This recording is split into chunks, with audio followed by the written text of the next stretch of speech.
welcome to It's a Long Road, the Rambo Series podcast. I'm your host, and joining me on this episode is Jared Talkstein. If you like the cut of Jared's jib on this episode, check him out on an episode we did together on the same Last of the Action Heroes Podcast Network feed, where we covered Burt Reynolds' Heat. He's agreed to come do something again. Maybe First Blood's a little bit better film than Heat. Jared, welcome to the show. Thank you, Ryan. It's a pleasure to return to the network. You know, I'm looking forward to talking about First Blood. It's probably a little better film than Heat in my estimation. How dare you? Although Heat, we did talk about was a nice surprise, I think. Going in with Burt Reynolds expectations for a 1985 film, we had a blast. Yeah, absolutely. It's hard to believe First Blood came out 3 years before Heat. Oh, man. You think You think Heat or Burt Reynolds would have been like, you know what? We got to up our game a little bit. 3 years previous to this film, we had First Blood. But no, we'll do Heat. Why don't you introduce who you are and what podcast you represent? What do you do on your show? Okay. My name is Jared Talkstein, and I'm one of the co-hosts of the Hyperspace podcast, the full name being the Hyperspace Podcasting in the 25th Century. And me and my co-hosts, Matt and Mike, we talk about the kind of pop culture and stuff that we grew up with in the 70s and 80s. Because, Ryan, as you know, the 70s and 80s were the best time ever for pop culture, movies, television, music. Yeah, that's kind of what we talk about on our show and how it's impacted us as we've grown into middle age. What do you got going on for the month of April, May kind of? What's the latest episodes and what's the future here, near future? We're finishing out April we're going to be completing our 5th season of the show. And we usually take a couple of months off a couple times a year. So we're getting ready to finish that up. But in May, we will be doing weekly shows because we'll be following the Obi-Wan Kenobi show on Disney Plus. So all throughout May and some of June, we'll be doing that. Then in the middle of the summer, we'll be back with another season of regular shows from the Hyperspace. One of my favorite episodes we've done was just kind of this discussion about fast food apps, terrible drive-through experiences. And it really was just one of my favorite shows we've ever done. And it's like this half-hour thing that has nothing to do with pop culture, but I think it's a good starter episode if anybody wants to jump in. It's called The Shake Machine Is Not Working. Ha! I love it. There's a conspiracy about that. Yes. Yeah, I don't spoil the conspiracy behind ice cream machines not working. We talk about kind of how it impacts us when the shake machines are not working. Right. But we don't really get into the conspiracy. Of course, we are aware of it. Okay, good. So, all right. Well, that's awesome. I think you're an excellent podcaster. You have a great voice for podcasting. I don't mean just the tone and timbre, but also your insights, thoughts are very concise. And thank you. You're an easy edit on my end. Oh, well, thank you, sir. And right back at you. I should say at the outset, I am more of a Rocky guy than a Rambo guy. I definitely grew up with Rocky, and I was not allowed as a kid to watch R-rated films. Are you allowed to the ones, if my wife deems them appropriate, of course. Okay. Yeah. So I came to Rambo pretty late. I didn't see First Blood till I was in college in the mid-'90s. Holy smokers. That's the first question I ask my guest host. What is your relationship with Rambo and specifically First Blood? So you saw it as a young adult. Yeah, I was in college when I saw it, probably 95 when I saw First Blood. Of course, I've subsequently seen all of the sequels. Okay. Well, what's your overall thoughts on First Blood? Do you remember what you felt at the time? I mean, this was, almost 30 years ago, but what was your thoughts at the time in 95 when you saw it? One thing that struck me about this film, and the last 10 minutes of the movie really tie it together for me. Stallone's performance in that particular section of the film is really great. It is good acting. It's not good acting for Stallone. It's good acting. Agreed. I mean, it's a great performance. That's what impacted me. It was a mixture of kind of a rousing adventure action movie up until that point where I think the tone changes dramatically. It gets really serious. And not to say that the events of the movie aren't serious, but like Rocky, Rambo is a character in his original film who transformed into something else later. Sure. Well, to say Rocky didn't transform into some sort of superhero action figure in parts 3 and 4 would be lying. Yes. He has since been brought back to Earth in subsequent movies. But Yes. and I don't know. I guess you could argue the same has happened with John Rambo to some degree. For the different reasons that they provide, for the silliness, for the craziness, for the fun. Because at the end of the day, all the Rambo films are fun. They're just fun. I love Rambo 3. There's some great moments in it. It's silly, it's bonkers, but I love it. Your enthusiasm is completely infectious because Oh. it comes across as a listener to the show. I appreciate it. You love this as much as you love Rocky, which is saying something because I- I know you love Rocky. I love Rocky and I love Rambo. If you're listening to this Rambo series and if you are a Rocky fan and you want to check out my other show, it's called One More Round, the Rocky Series podcast on the same network. There might be some bleed over, but I think I got listeners of this show who don't listen to Rocky episodes, which is great. And like you were saying, Jared, you're more of a Rocky guy. And so I was raised on both. I loved Rocky and Rambo at the same time for different reasons for the same amount of years, if that makes sense. I was raised on both characters. Yeah. Yeah. Okay. Can I say before you start? I'm sorry. No, don't even apologize. No. You Because stop talking. I've got Don't talk. I've got you here live. I'd like to tell you that you and Katie and Kyle are killing it on the new Rocky show. Oh. I am loving that show. Oh, thank you very much. So great job. Thank you very much. Appreciate that. Have you listened to these Rambo episodes by chance? I've listened to the first two, Okay. but I am a little behind. So How dare you? Oh, I'm boy. sorry. Well, at the time of this recording, only episode 3 is out for you to listen to. So, all right, you're not Okay. that far behind. It's okay. Okay, well, I feel better then. Well, nobody has to listen to my show for the Rambo series. I'm actually going to be getting listeners or correction guest hosts that may have never listened to my show. I'm going to be doing that. I'm going to be branching out to some other hosts of other podcasts. That's the goal. Is to kind of reach out. I get to reach out a little bit further out of the circle of the slidum, so to speak.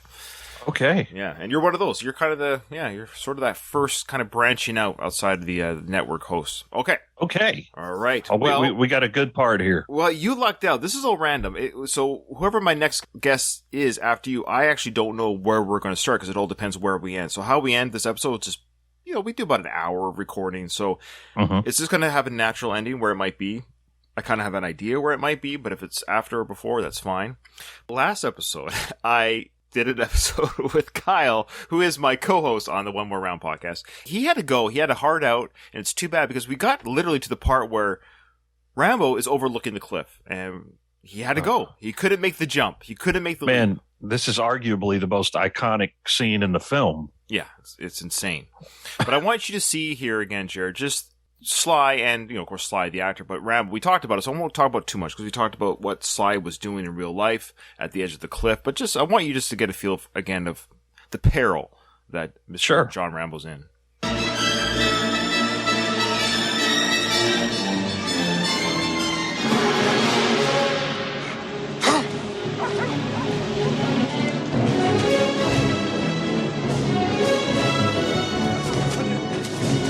Okay, so John's heard the barking of the dogs. He's at the edge of the cliff. I guess in his mind, there's no other way out. It's either I have to scale the cliff or go back to where the hunt is after him. So he's kind of pissed off that he's cornered. You can tell he's angry at this situation. Yes, 100%. There's some desperation there in his face. He's in a tough spot. He's in a very tough spot.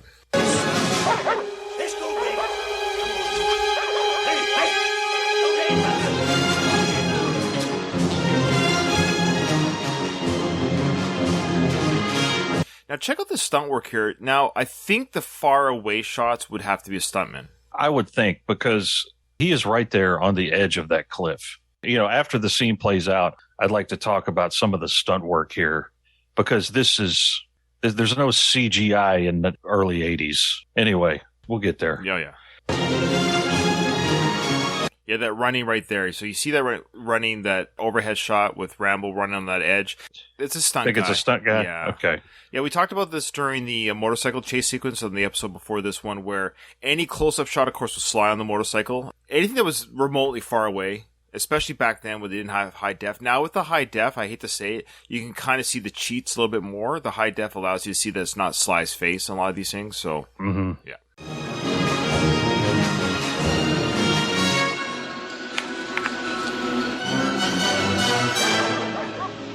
Just the amazing score by Jerry Goldsmith, that Panic score. Oh, yeah. His score is awesome. Love this score. Oh, go ahead. Yeah. No. Please continue. You just want to watch the movie. I'll pick it up next time you stop. Okay. Now, Sly is going over the ledge here, and according to Sly, I know he likes to spin tales a little bit but he's a bit of a storyteller by nature. By nature. But he did say that when he went over this edge, it was about a 15-foot drop, and he had no safety support. Okay. That's perilous. That's perilous, but it's not going to kill you. It'll just break your knees. Yeah, exactly. This shot right here, which is a great shot. This is a great trick photography. Yes, it is. He's going over a real ledge. There's no cable to Sly. You can see there's nothing on him here. There's no CGI wire release. Nowadays, you'd have an actor go over it. He's got more cables than you can count tied around him that are all CGI'd out.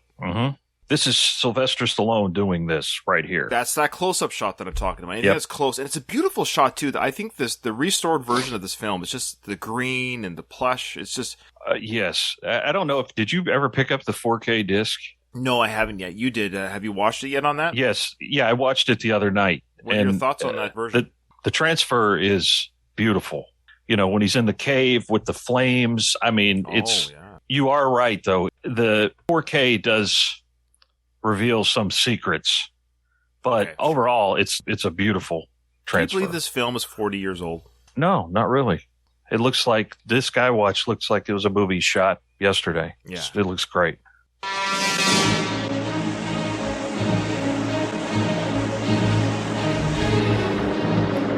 So I love the sequence coming up because you got the helicopter now coming with Galt. Galt is in the helicopter. Now, this helicopter we learned last episode, I don't know if you caught it on your viewing there recently, but it's from the local lumber camp.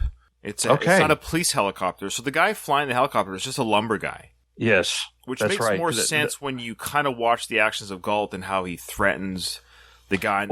Yeah, they address it in the movie, don't they? I don't remember the exact dialogue as per what Galt says. We'll get to it, but my understanding is that Teasel told them, go get the helicopter from the lumberyard. Yeah, this helicopter's on loan. Right. Okay. But I think the guy flying it is a lumber worker. He's not. I don't think he's law enforcement. It's funny. I've seen this movie 100 times, but now doing this in piecemeal and breaking down every scene, I actually keep learning stuff even as I watch it again. Like, I've probably seen this 100 times, easily. Yeah.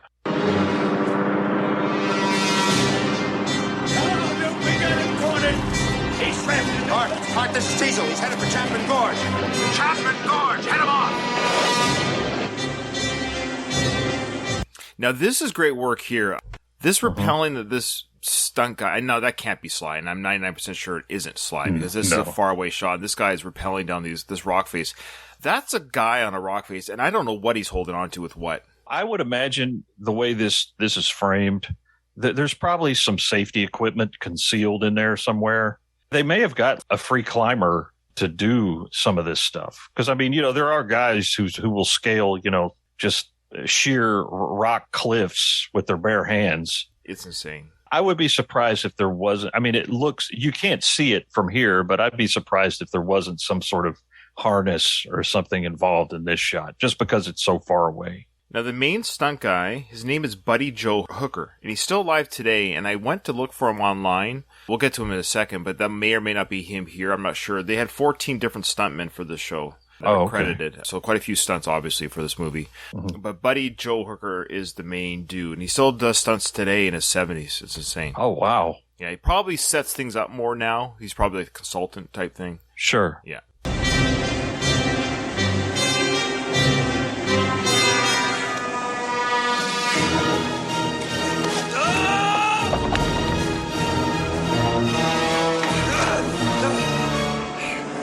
So, of course, now Rambo/Sly slid down this rock face. And now this close-up, obviously he's not very high. They can't, they got crew all around him with the cameras and what have you. That's just your classic camera trickery with close-up cliff shots that old movies do.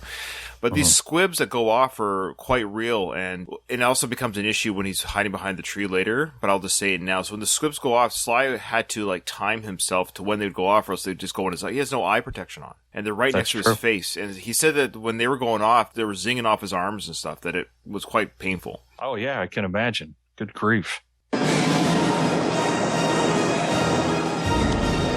And this is a great shot here. So you got Sly hanging onto that edge, and the helicopter coming over to his left shoulder. It's a great cinematography shot.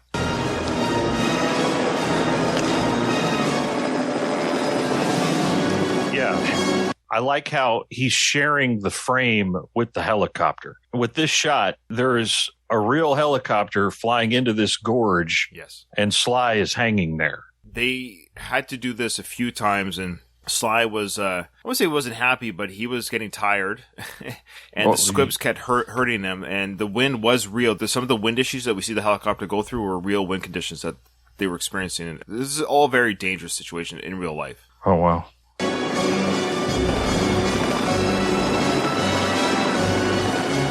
Now, this actor, I forget his name. I think it's Jack something, who passed away, who plays Galt. Anyways, the actor that plays Galt, that's really him hanging in that helicopter. Again, a lot of shots of him in the helicopter. No CGI. That's the actor kind of hanging out of that helicopter with the rifle. They did a lot of great shots of him. So, again, just these actors really put themselves on the line for this film. Yeah, yeah. There he is, on the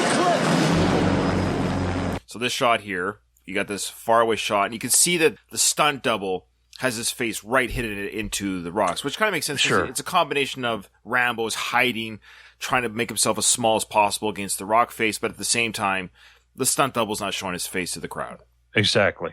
But what do you see there? Like, any indication what he might be holding on? Safety gear anymore? Well, on this particular shot, no, because I think you're close enough to where the stuntman is that you would see this stuff, and unless he's just holding into a spike or something that's been put into the mountain there. That's insane. I wonder how high he is, because we don't see the bottom. This shot. No, I mean, he's at least 30 feet high. 30, 40. And we know there are some falls coming, so they obviously have airbags underneath that we don't see off screen. Sure, Yeah. sure. So even if the guy quote unquote falls, still scary, but I suspect right now there's the what do you call those big airbags that capture people? There's some Just like air. That's what I would call them. like Probably some stuntman term for yes, it. But yeah. I wish there was some sort of device where we could look on. I know. If only we had access to an encyclopedia that had everything. Encyclopedia. That'd be amazing. That was like instantaneously gave you answers. That'd be crazy. You could talk to and ask. That's weird. Oh, now you're just being crazy. Here comes the squibs. This shot here, this is what I'm talking about. Look how close that helo gets.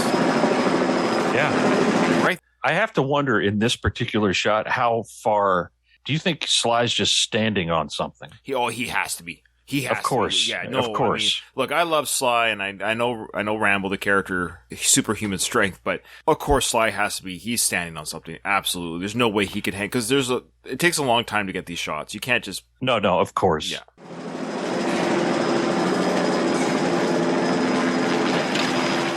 See this shot here, like this is a helo. This is an actual helicopter in the air. You can see the blades going. So this actor who plays Galt, he's just leaning right out of that thing. Mm-hmm. A movie of this vintage, if they were using trickery, it would be given away very easily. The green screen and all that stuff they didn't from have the green screens 80s. back then.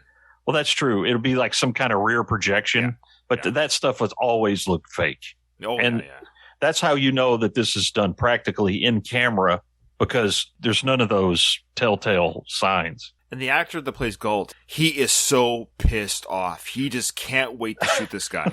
The glee and anger, the combination of glee and anger he has now of literally shooting this guy off the cliff is, he has thrown any kind of human care out of the world. He wants this guy dead. Yes, 100%. Quite menacing. He can't wait.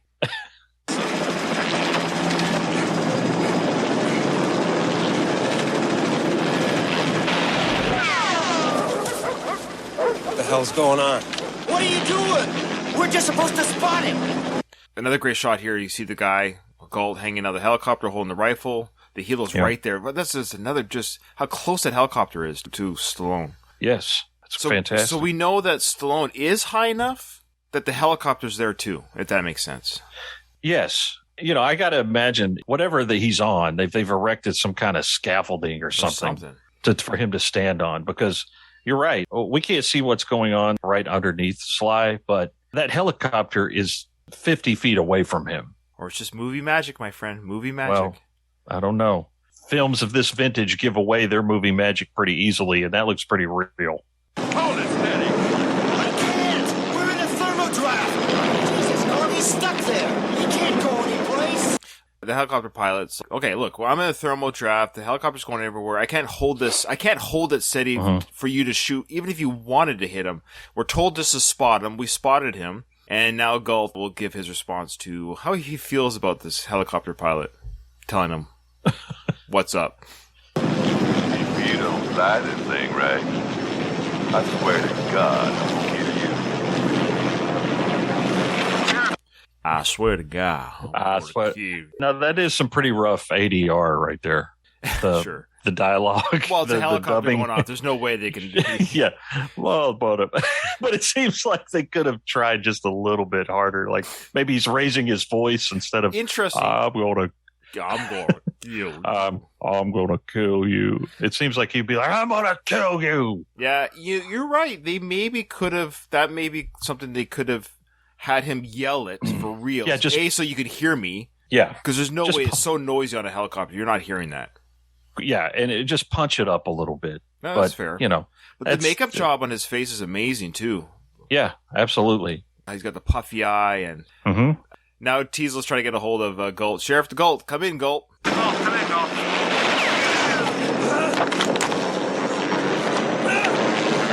Hold it steady, you son of a bitch. Galt, come in, goddammit. We talked about this before, but Teasel, in his own right, or in his own characteristic, good kind of way, he's still trying to have some sort of semblance of order to this chaos. He's trying his darndest to keep this under order. Yes. You know, he doesn't want Galt to assassinate Rambo. No. You know, at this point in time, you know, he's trying, like you said, to maintain some order in this situation, which is rapidly losing control of. Right. Like Galt's saying, get in closer and hold it steady. Two impossible tasks. We can't get much closer to this rock face, and the deeper they go into the rock, I think the tougher the thermal draft is. Hold it steady. Galt, talk to me, damn it. I want to know what's going on.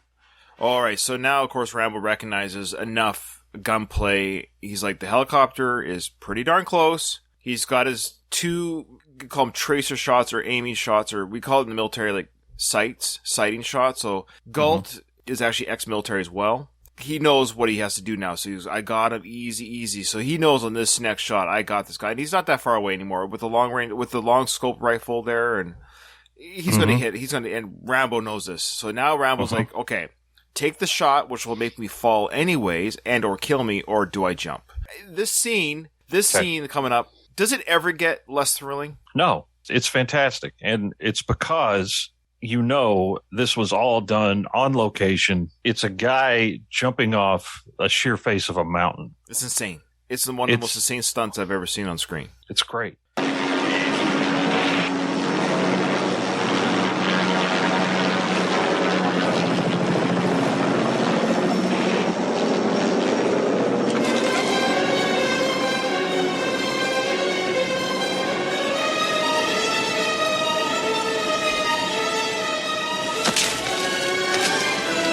Go back because to this day, I don't know how they do this stunt. They are insane. Just so you know, there's three parts of the stunt. Okay. Yes. There's the first guy. Buddy Joe Hooker is the first fall. That's him, the big long one. And I don't know who does the second part, but there's another stuntman who does that second sequence that we just see there, just when he started to hit the trees, which is insanity to me. Yes. So how does he stop? There's no airbag there in the pine trees. I don't know what to this day I get the first part. We kind of get the way they film it. He just will fall off screen into an airbag. Still a crazy stunt, probably 100-foot drop. Insanity, absolute insanity to me. And I love how when we see Rambo fall, but that shot that they do above and the helicopter's in the air as the body falls. When they shoot it from down low, and you see the chopper and his body in the same shot. That had to take a lot of planning. Oh, yeah. And the execution of that was brilliant. So let's watch that again, and then we'll talk about the third part of the stunt, because that involves Mr. Stallone.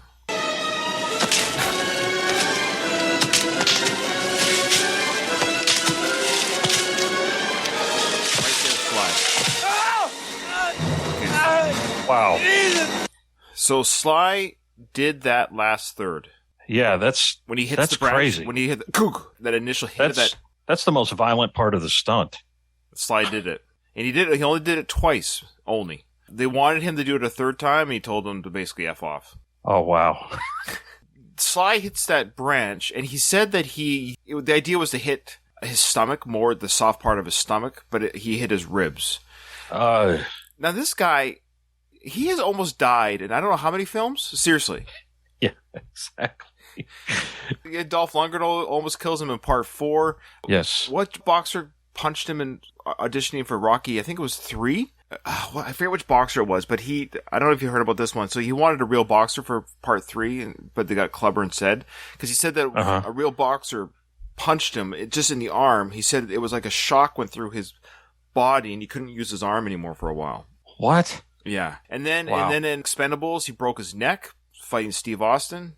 Oh my gosh. He has a metal plate in his neck right now and they kept that in the film as well. So this injury here was real. He hurt himself. And so the wincing of the pain is real. But he goes, ow, Jesus, that was a real... We'll go back to that again. Okay. That's the second stunt guy, but this is Sly coming now. Right?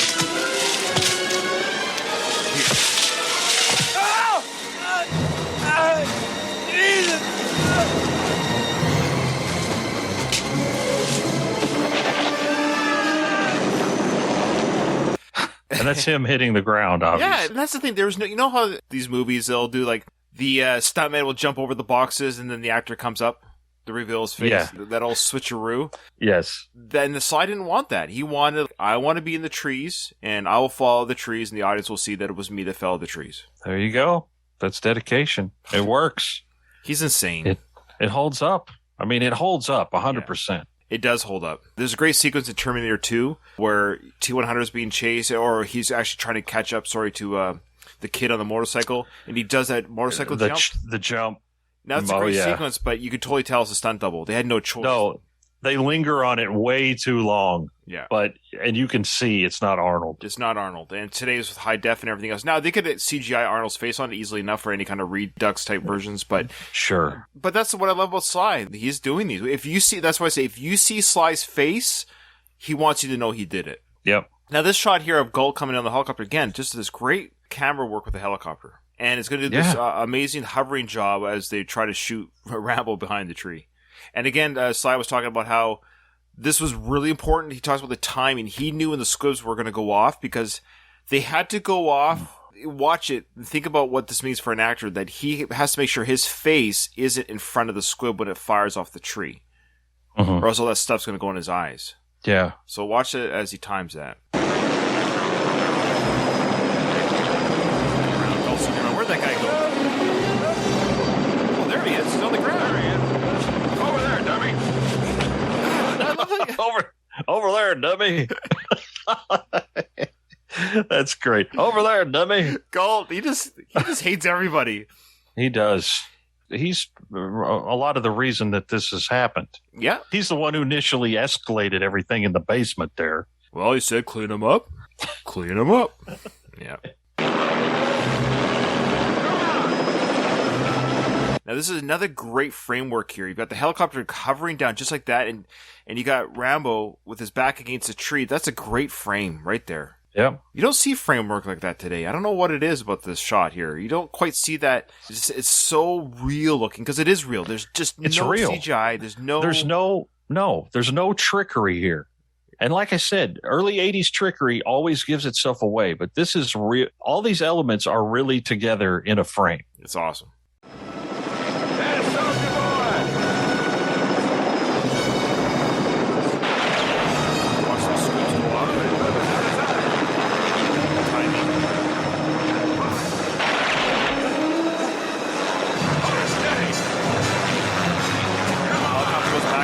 Great. The helicopter goes back and forth. The squibs go off.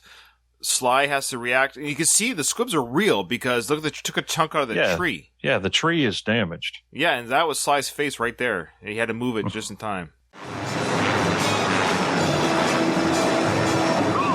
I'm telling you to get on his radio. What's going on up there? Now, this famous, he grabs a rock. I love it. Oh, yeah. I don't want him dead, Paul. I want him alive. Do you hear me? Mark, come in. Now, this is actually very realistic. Rambo did, but if the helicopter gets hit like that in the windshield, that would startle anyone, especially if you didn't see it coming. So it's very plausible that the pilot's going to jerk the joystick around a little bit. Yeah. And Galt does another great stunt coming up here. We forget about this one. This is a good fall, too, by another stuntman out of the helicopter.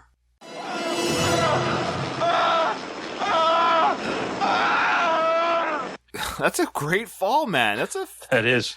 He jumped out of that helicopter. Yeah, that's again a guy falling out of a helicopter and it goes off screen there behind the ledge. You know, you're looking over the side there, but he's hitting the rocks below. That's 120 feet fall. Yeah, and he's falling out of a moving vehicle. It's stationary, but the helicopter's still moving around. There's no parachute on this guy. There's no safety net. This guy's going to land again on that airbag, I presume, down there. Obviously not the rocks. Sure, yeah. These bodies that are falling, they make it clear. They want you to see the arms are flailing. They're moving. This is not a dummy. They're not dummies. Yeah. You always tell the dummy falls because they just flop. Yeah, they're just flopping around. Yeah, the guy's like moving his arms around, and I like the ADR of the Galt screen because that's scary. That's scary. It actually, he sounds rightfully so. He's terrified because that rock face is coming. Yeah, he's falling to his death, and he knows that. It's not the fall that kills you. It's the impact. It's the impact. It's true. Rambo's realized, okay, the threat is over. The guy fell out. Fair enough.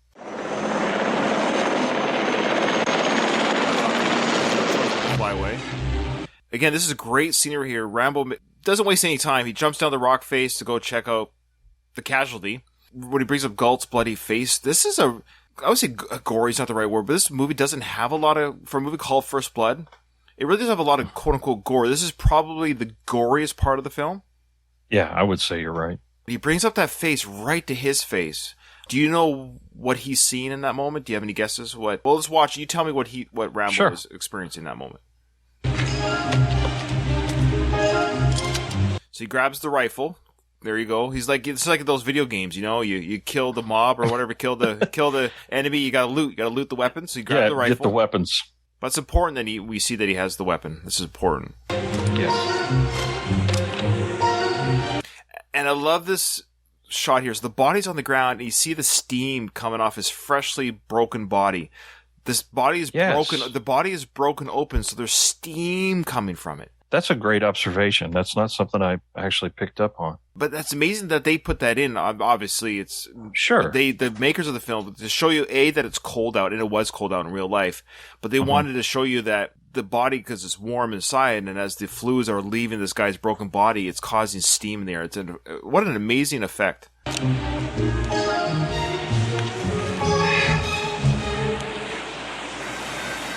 So, what are your thoughts here? Well, it's very creepy because Galt's eyes are open. At first, I thought he was assessing if this guy's alive or not.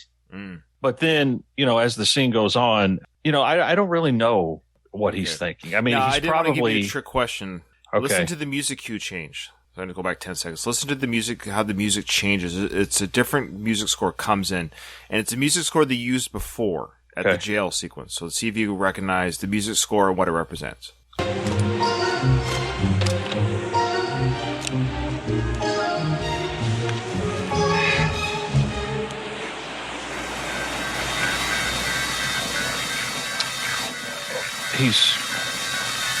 He's seeing Viet Cong soldier. Exactly. Yeah. His post-traumatic stress disorders come in again. Yeah.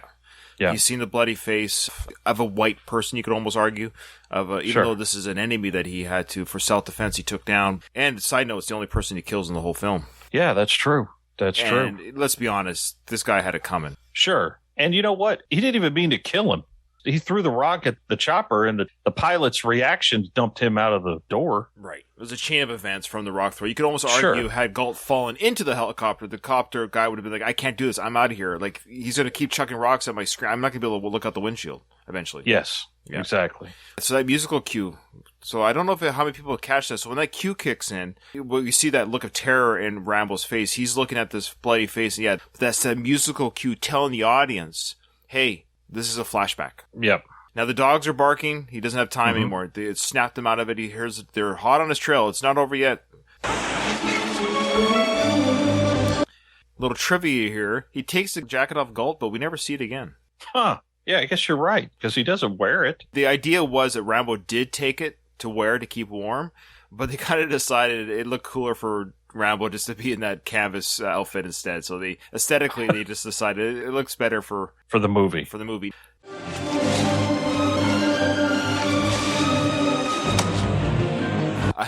Did you catch that? The way he drops Galt's body, you just hear the head hit the rock. What a great sound. Like a splat sound. Yeah. Yes. Audience, I want you to hear that again. So Ramble's taking off the jacket off Galt, this lifeless corpse, and once he's got the jacket off, he just drops Galt into the rocks. I love that. There's no care, which is very telling. Like, Rambo doesn't carefully place this. There's no respect to this body at all. And why should there be? But I love how he drops the body. Let's listen to that splat again of the head hitting the rock.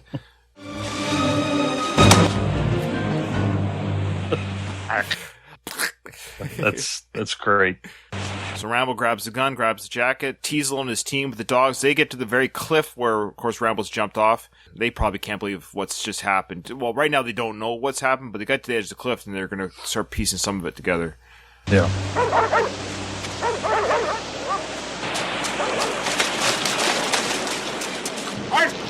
Art, Galt, come in. Helicopter, come in. God damn it! Christ, look! Again, the lifeless body of Galt on the rocks. Yep.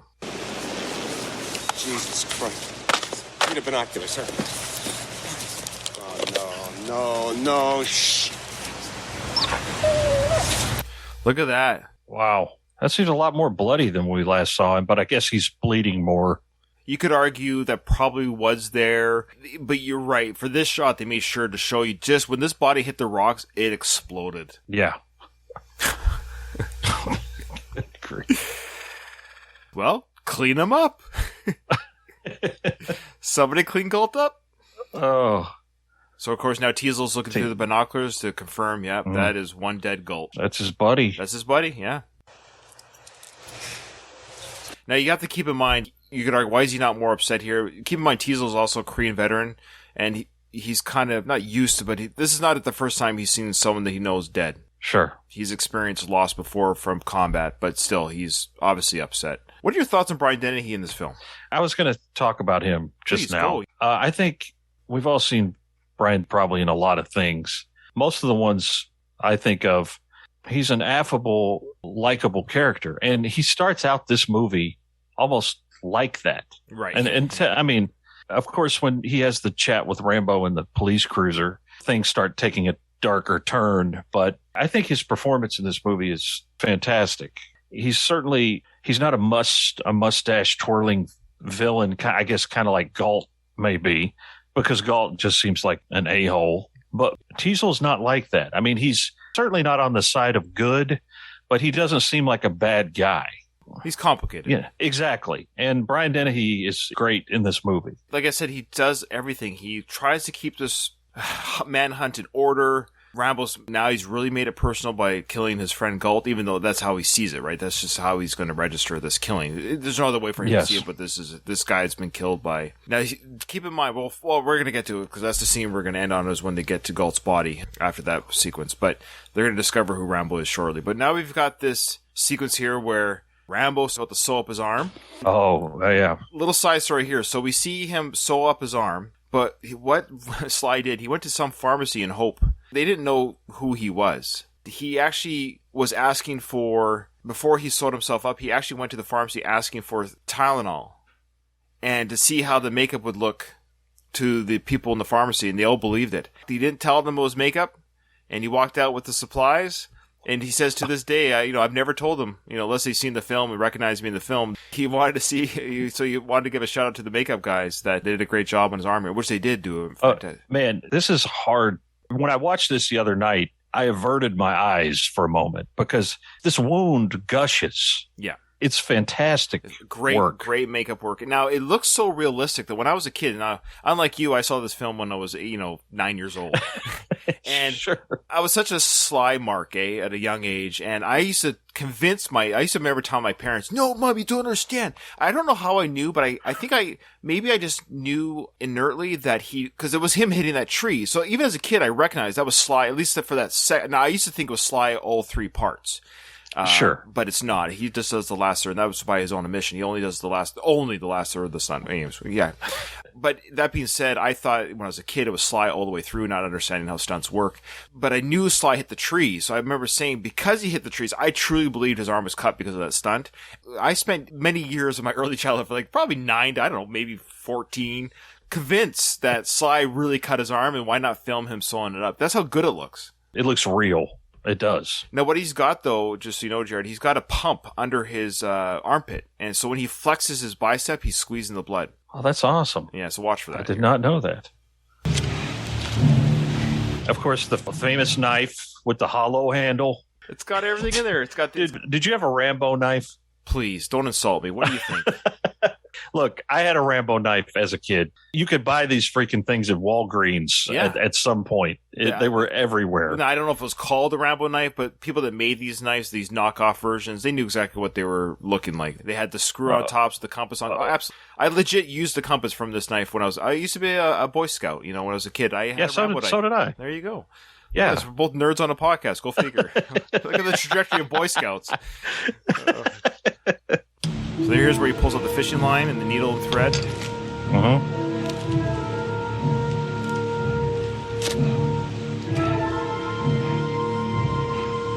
Now watch as he flexes his arm. He'll pumps the blood. Right there. See that when he clenches his arm? Oh, yeah.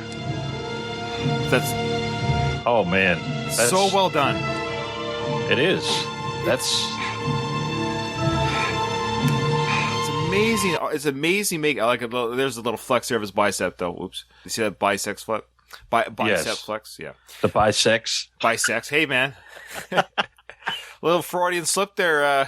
Hey, I got a man crush on Sly. What do you want from me? There you go. So, yeah. Whew, I'm right in the face here. Look, that's a close-up shot. No CGI. He tugs on it and everything, the skin tug with the needle going through. It's just a great makeup job by the crew. Yeah, and this is only enhanced in 4K because it looks even more real. It doesn't look more fake. It looks great. It holds up. Yeah, I need to get that 4K box. I'm going to get the whole box set in 4K. That's a gift to Ryan at Christmas time, I think. Okay, good deal. I can't figure it. How'd he fall out? Doesn't matter. So they're wondering how Galt fell out of the helicopter, which is a fair question because you'd have to assume they know that Rambo is only on the ground. He was on the cliff to enter the ground. So they're wondering, how did Galt fall? So that's a kind of a fair... Now, the events of chasing Rambo have caused Galt's death, but even at this time, they don't quite know. They haven't talked to the helicopter guy just yet. Sure. So that makes sense. Why would they think that Rambo was responsible for that? What could he do? Right. But, he threw a rock. He threw a rock. That's true. Let's nail this sucker's ass. He can't be far. Will.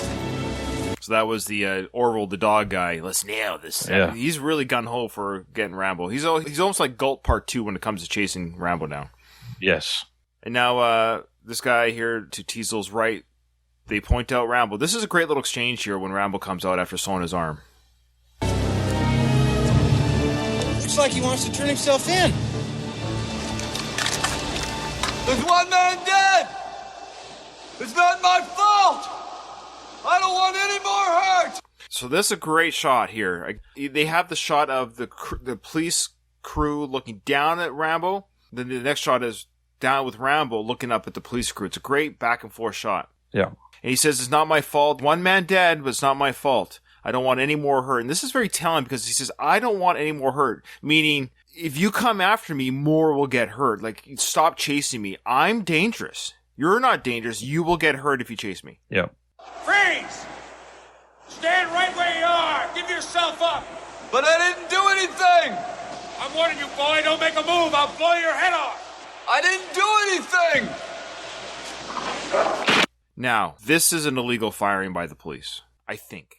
Am I wrong? I don't know. I would need Doug on this. Doug, if you're listening to this episode, send me an email at rambleseriespodcast@gmail.com and let me know if Teasel firing the shot at a suspect walking backwards. It's like, because they don't know that Galt fell down out of the helicopter because, can you shoot a fugitive? I don't know. What are your thoughts?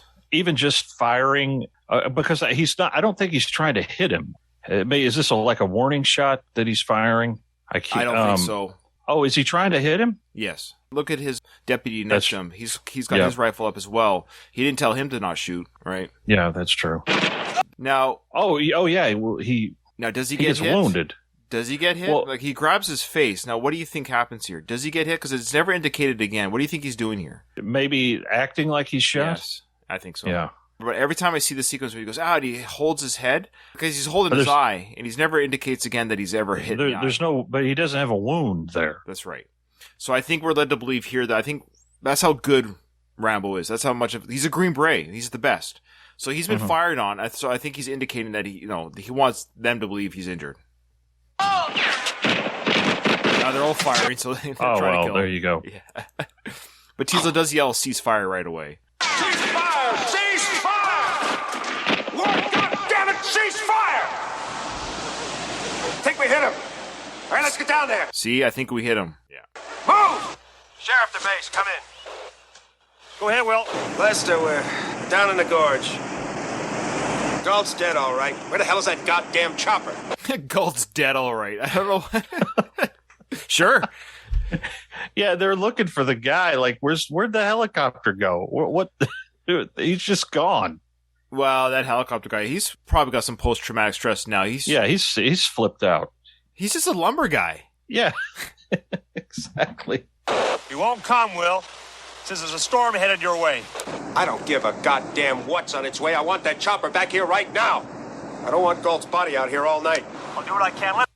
So, interesting. So, Teasel wants the chopper back to get Galt's body out of there, which is, I guess, fair, but that's an interesting thing to be kind of worked up about at this point. Yes, especially when there's a dangerous fugitive that they're supposed to be tracking here. They're all taking a moment for Galt. They're all taking a moment, yeah.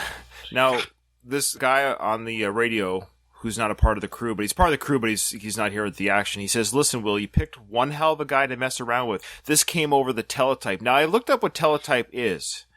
Do you want to know what it is? Oh, I think I know. Okay, do tell. It's an early caveman fax machine.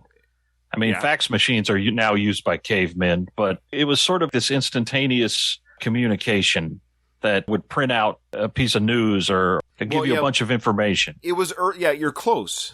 So what a teletype was, you're right about the fax idea. Meaning, if you had a teletype and I had a teletype, it's like a text message. I could type to you, and your teletype would actually type out what I'm typing to the teletype. Yes. Okay, I got you. So it's instantaneous text communication. On paper. So it's just a typewriter is typing what I'm typing at my office. So Office A types out this information. So this came out of the teletype. And you say, well, why don't you just make a phone call? Well, it's the same idea. Like, this is now on official page. Now I have a printout of... Yeah, you have a hard copy. I have a hard copy of the information. That's all it was. It was just a typewriter typing out what I'm typing. You're correct in that. That's caveman text messaging. It is. It's just... on paper. That's exactly what it is. It's text messaging on paper. And what's funny is, again, a simple phone call is still faster and easier. Just like today. Exactly. Just like today, texting is not easier and faster than a phone call. But anyways. No, exactly. Listen, Will, you sure picked one hell of a guy to mess around with. This came over the teletype a few minutes ago. John Rambo is a Vietnam vet. He's a Green Beret, Congressional Medal of Honor. Guy's a war hero.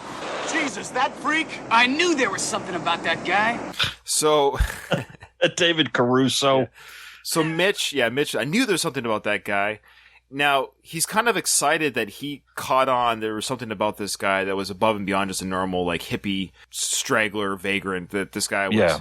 This is what they're indicating to both the police and to Teasel is like, hey, you guys are chasing down a Green Beret. This is the best of the best. This guy is a Vietnam vet. He knows how to fight. He knows how to go on the... This isn't your average long-haired hippie walking through the forest. But that doesn't scare Teasel. It actually just irritates him, makes him more angry. Yeah. Because he's a Korean vet, and he doesn't like the idea this guy's a vet. It actually just makes him hate him more.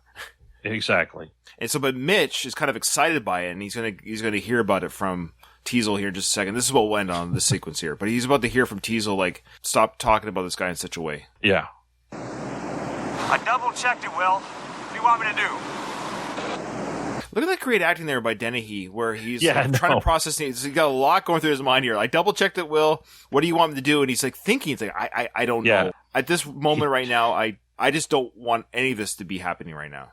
Exactly. I want you to do what I told you to do, goddammit. Get that chopper back here now. Out. Green Beret. War hero. That's great. That's Why don't you just shut great. your mouth? Now, what the hell's the matter with you guys? He's one man. He's wounded. So now here you go. They bring up the wounded again.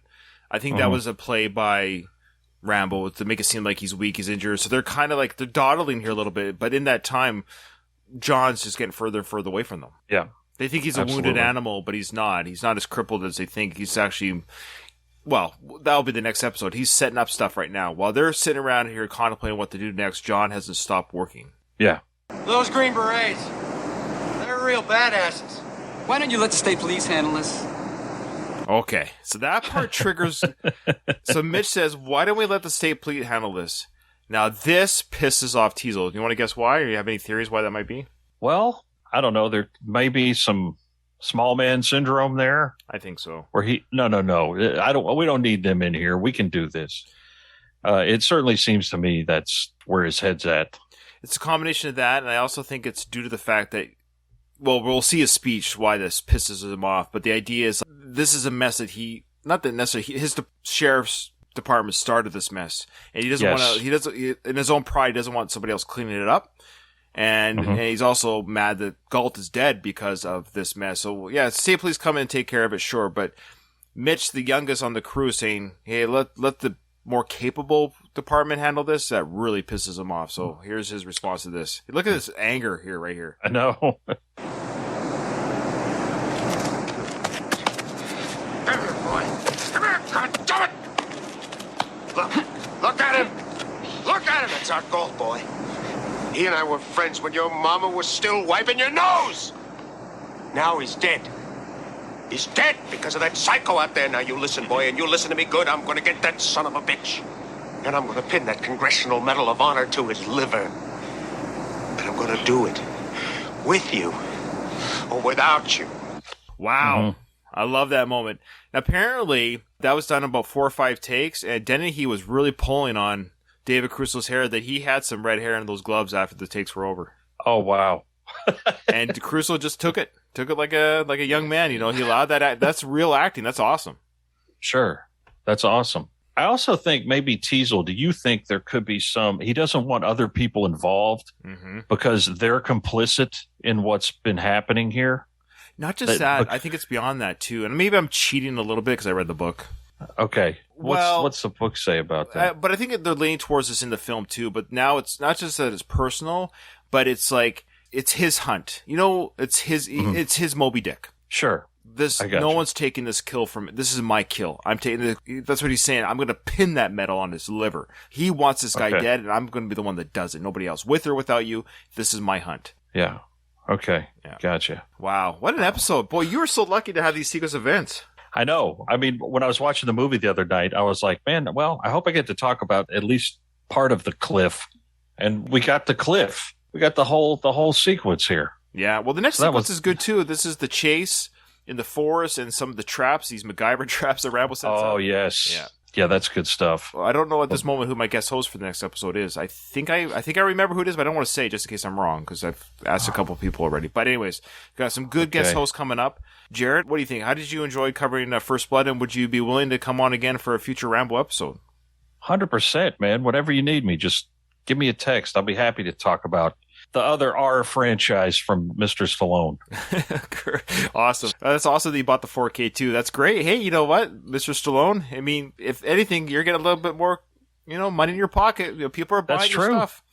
That's true. I'm a completist, so I'm going to buy the rest of them on 4K. So there you go. You got something started here. Awesome. Plug yourself one more time for those people that didn't write it down the first time.